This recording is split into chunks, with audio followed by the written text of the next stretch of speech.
Good afternoon class. बोलिए। आप लोग अभी 8th क्लास में हैं, ठीक है? तो इससे पहले कि हम आज का टॉपिक स्टार्ट करें, आप लोगों से कुछ सवाल पूछते हुए अपना टॉपिक पे आते हैं, है ना? जिनसे जैसे पूछेंगे वही जवाब देंगे। अनु, सबसे पहले आप बताइएगा कि हम लोग गर्मी छुट्टी में कहाँ पर घूमने जाते हैं? अगर देखा जनरली अगर हम लोग स्टूडेंट होते हैं तो हम लोग नानी घर या दादी घर पास ठीक है, या फिर आप लोग तो जाना स्टूडेंट ही पसंद हैं। अच्छा, तो नानी घर दादी घर, है ना? आदर्श क्या ना, आदर्श है ना? आदर्श आप बताइएगा। हाँ वही कि नानी घर या दादी घर हम लोग घूमने जाते हैं तो गर्मी का मौसम में हम लोग कौन सा फल खाना ज़्यादा पसंद करते हैं? वाह, बहुत अच्छा। अच्छा, और कौन है? विवेक, आप बताइएगा आम कहाँ पे उगता है? पेड़ पे। वाह, एक्सलेंट। हमारे क्लास में सभी एक्सलेंट है ना? ओके। तो अब आप लोग बताइए कि अगर हम सभी पेड़ों का गुणनफल निकालना चाहें तो उसे हम किस मैथमेटिकल चैप्टर के रूप में कंसिडर करेंगे या फिर कौन सा गणितीय प्रकरण के रूप में ग्रहण करेंगे?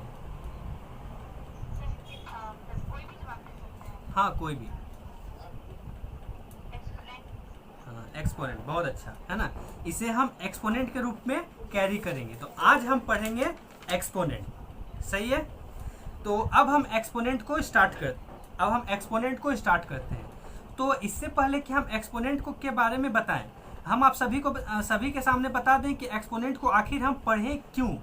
ऐसा कौन सा कारण है जिसके कारण हमें एक्सपोनेंट पढ़ने का ज़रूरत पड़ता है, और एक्सपोनेंट का यूज हम लोगों का डेली लाइफ में क्यों है ना? इसके बाद हम आते हैं कि एक्सपोनेंट क्या होता है। तो सबसे पहले हम बता दें कि एक्सपोनेंट को हम क्यों पढ़ें, एक्सपोनेंट का हमारा डेली लाइफ में क्या यूज है ना? तो सिंपली अगर हम लोग बोलें तो एक सिंपल सा टर्म है कि विदाउट कैलकुलेशन लाइफ, हम मैथ का लाइफ चल ही नहीं सकता। सही है ये, है ना? बिना कैलकुलेशंस का हम लोग अपना लाइफ का एक पल भी नहीं निकाल सकते हैं।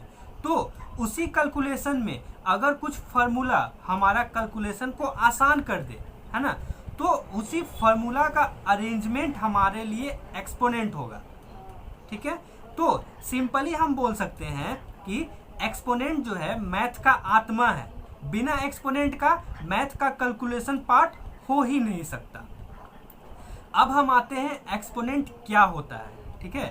तो अगर एक्सपोनेंट क्या होगा, तो एक्सपोनेंट के बारे में हम सिंपली बता दें कि एक्सपोनेंट जो है, एक्सपोनेंट एक वैसा मैथमेटिकल चैप्टर है, ठीक है, जो कि सेम नेचर का नंबर्स को मल्टीप्लाई करने के रूप में बताता हो, है ना? सेम नेचर का नंबर्स का मल्टीप्लाई करने के रूप में हम लोगों को ज्ञान देता हो।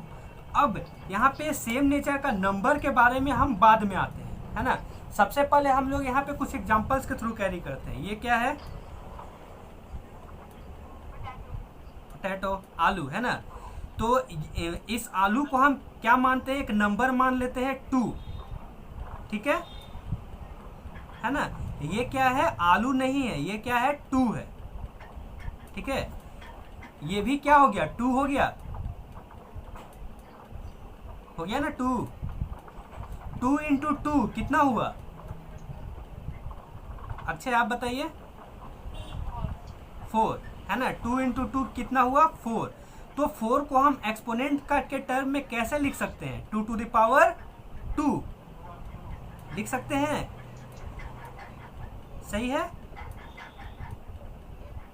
चलिए, आप लोग रिस्पॉन्स नहीं कर रहे हैं। सही है, ठीक है। अब 2 इंटू 2 कितना हो गया? 2 टू द पावर 2। अब 2 इंटू 2 कितना हो जाएगा? 2 टू द पावर 3 हो जाएगा। बस इसी चीज यहाँ पे जो हमारा 2 टू द पावर 3 आया, वहां पे जो 3 है पावर, वही है एक्सपोनेंट, ठीक है? इसे अब हम रिटर्न रूप में समझते हैं। आप लोग कॉपी में देखेंगे थोड़ा सा।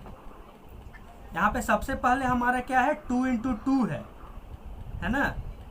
क्या हो गया? 2 टू द पावर 2 अब 2 इंटू टू इंटू टू हुआ तो क्या हो गया 2 टू द पावर 3, है ना। अब अगर हम a इंटू ए करते हैं तो क्या मिलेगा, a टू द पावर 3 मिलेगा, a टू द पावर 3, है ना। अब इसी तरह से a इंटू ए अगर हम n टाइम्स करते हैं तो ये कितना मिलेगा, a to the power n, ठीक है, a to the power n, जहां पे मेरा n क्या होगा, n हमारा घन पूर्णांक होगा, क्या, यहाँ पे मेरा n क्या होगा, धन पूर्णांक होगा, है ना।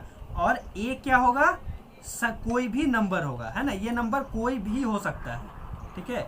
और इसी n को हम एक्सपोनेंट या फिर घातांक के रूप में कैरी करते हैं, ठीक है, एक्सपोनेंट या फिर घातांक के रूप में कैरी करते हैं, ठीक है। क्लियर है इतना?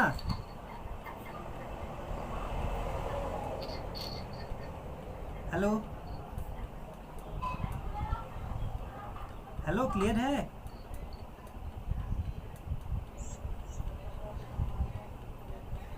क्लियर है इतना? अब नेक्स्ट हम लोग आते हैं लॉज ऑफ द एक्सपोनेंट, है ना, घातांक के नियम, ठीक है। तो घातांक के कितने नियम होते हैं मैम, बताएं कि बोले मैम कि प्रोडक्ट ऑफ, यस मैम। तो घातांक के नियम, है ना। तो घातांक के कितने नियम होते हैं, तो घातांक के 6 नियम होते हैं, है ना। घातांक के 6 नियम होते हैं। हम अब उन्हीं सारे नियमों को एक एक करके सॉल्व करने का कोशिश करेंगे, ठीक है। सबसे पहला नियम क्या है, यहाँ पे ध्यान देंगे। सबसे पहला नियम क्या है, a into B to the power m, ठीक है, a into B to the power m, ये क्या हो जाएगा, a to the power n into B to the power n, ठीक है ना। ये हो गया घातांक का पहला नियम। इसे हम एक्सप्लेन कैसे करेंगे, कोई कर सकते हैं क्या, इस इक्वेशन को एक्सप्लेन कोई कर सकते हैं? हाँ, अक्षय कुछ बोल रहे हैं। हाँ, तो इसे हम एक्सप्लेन कैसे करेंगे कि कोई भी दो संख्या का गुणनफल, है ना, कोई भी दो संख्या का गुणनफल का घातांक, ठीक है, कोई भी दो संख्या का गुणनफल का घातांक इक्वल होगा किसके, उन्हीं दो संख्याओं के घातांक के गुणनफल के, ठीक है। That means a into B to the power n equal to a to the power n into B to the power n, है ना। अब हम इसी फार्मूला को वेरीफाई करेंगे। देखिए यहाँ इस इक्वेशन में, है ना, इसी फार्मूला को हम क्या करेंगे, वेरीफाई करेंगे। यहाँ पे मेरा a इंटू बी का पावर n, ठीक है, a इंटू बी का power n equal to a to the power n into B to the power n। यहाँ पे हम a इक्वल टू 2 लिए, b इक्वल टू 3 लिए और n इक्वल टू 2 लिए। आप लोग हमको कैलकुलेट करके बताइए कि लेफ्ट LHS का वैल्यू कितना होगा। हेलो हेलो, हाँ, यहाँ पे LHS का वैल्यू को कैलकुलेट करके बताइए। यहाँ पे a into B to the power n है ना, जहाँ पे a का वैल्यू 2 है, b का वैल्यू 3 है और n का वैल्यू 2 है।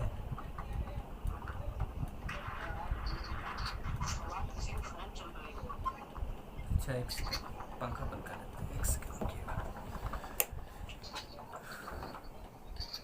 अब क्लियर आ रहा है? हेलो, हाँ, आवाज क्लियर है? हाँ, अब हमको कैलकुलेट करके बताइए a इंटू बी का पावर n, ठीक है, जहाँ पे a इक्वल टू 2 है, b इक्वल टू 3 है और n इक्वल टू 2 है। जल्दी से LHS कैलकुलेट करना है।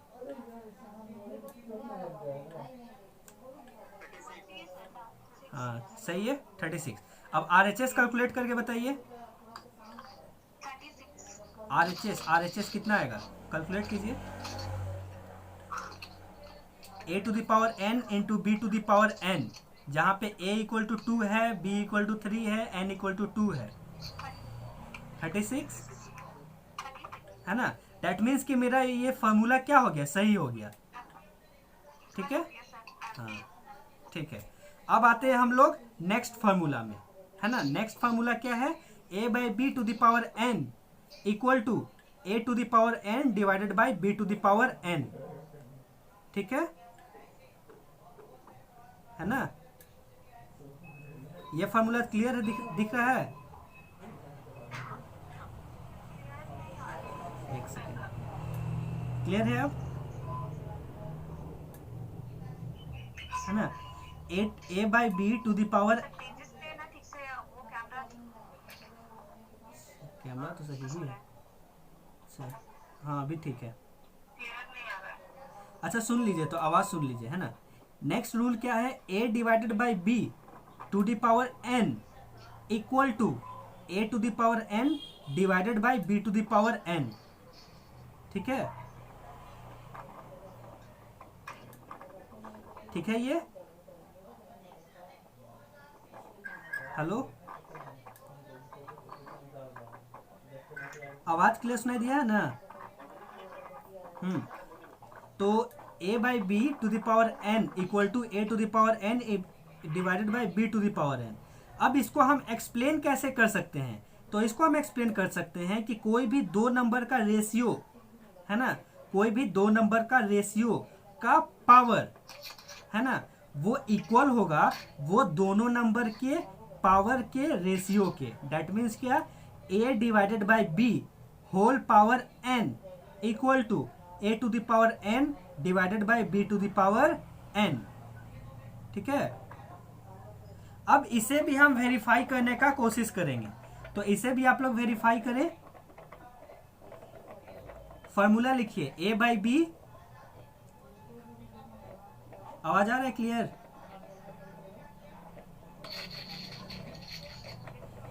हाँ, फॉर्मूला लिखेंगे a by B whole power n, a by B whole power n equal to a to the power n divided by b to the power n। ठीक है, formula लिख लिए सभी। हाँ, अब यहाँ पे भी हम लोग प्रूफ करके देखेंगे। a इक्वल टू 2 है, b इक्वल टू 3 है और n इक्वल टू 2 है। ठीक है, a इक्वल टू 2 है, b इक्वल टू 3 है, n इक्वल टू 2 है। LHS में वैल्यू रखें, a equal to 2, b equal to 3, n equal to 2 को LHS में रखिए। कितना आएगा आंसर,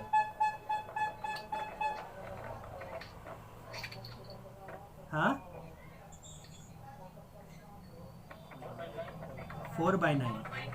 ठीक है, अब RHS में रखिए। हाँ सही है, RHS में रखिए।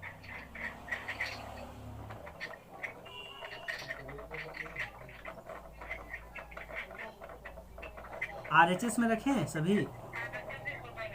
ठीक है, मतलब कि मेरा ये नियम क्या हो गया, सही है। ठीक है, चलिए अब आते हैं हम लोग नेक्स्ट रूल पे, है ना। आज और हम लोग और दो रूल करेंगे, बस बाकी का 2 रूल नेक्स्ट क्लास में करेंगे।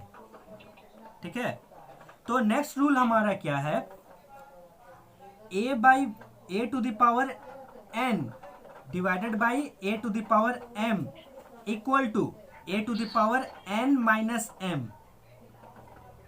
ठीक है, क्लियर है। a to the power n divided by a to the power m equal to a to the power n minus m।